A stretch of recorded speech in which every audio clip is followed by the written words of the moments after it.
제2절 이제 구복신앙은 버려야 한다. 종교가 성립되기 위해서는 세 가지 요건을 갖추어야 하는데 그 첫째가 교조요, 둘째가 교리요, 셋째가 신도이다. 먼저 종교를 처음으로 창시한 신앙의 대상이 되는 교조가 있어야 하며 교조가 제시하는 가르침인 교리가 있어야 한다. 그리고 교조를 믿고 교리를 따르는 신도가 있어야 한다. 비로소 종교의 구색을 갖추게 되는 것이다. 그런데 이 세 가지 조건을 구비하였다고 무조건 종교가 되는 것은 아니다. 즉 교조를 믿고 따르는 정도에 따라서 종교가 될 수도 있고 이념이 될 수도 있는 것이다. 가령 유교의 경우를 보면 교조인 공자에 대하여 존경의 태도로 그 사상을 따르고자 하는 것이지 절대적인 숭배를 하는 것이 아니다.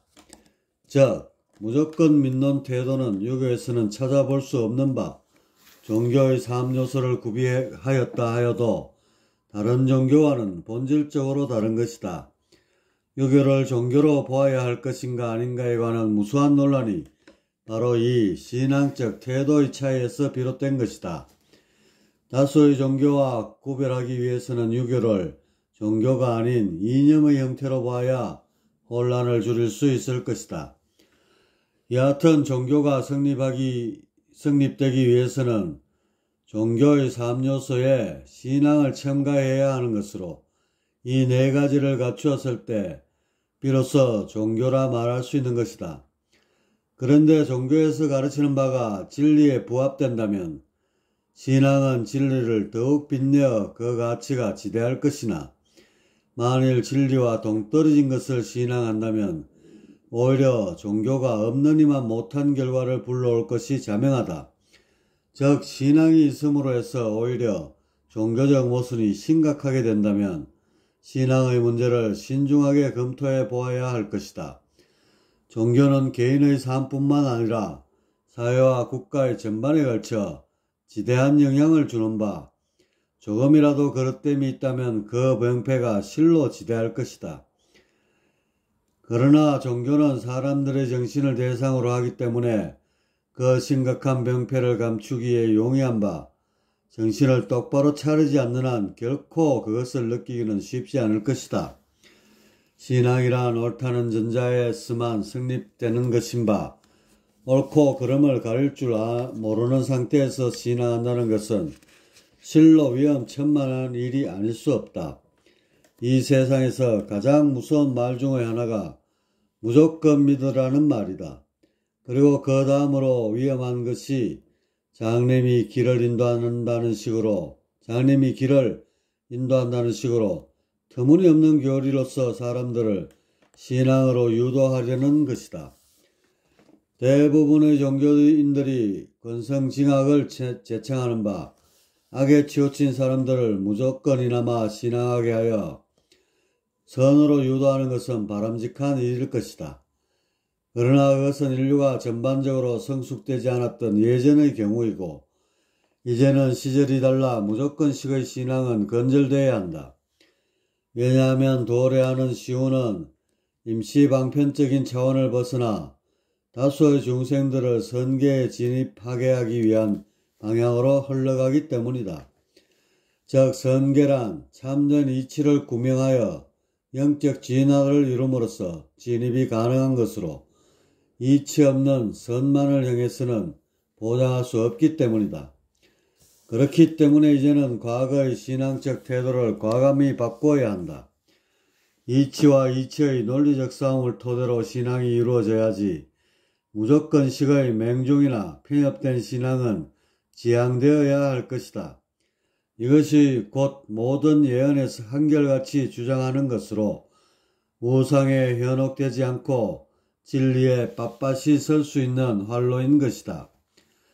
그런즉 앞으로의 시대는 과거와 같은 절대적 신봉자는 있을 수 없으며 있어서도 안 되는 것이다.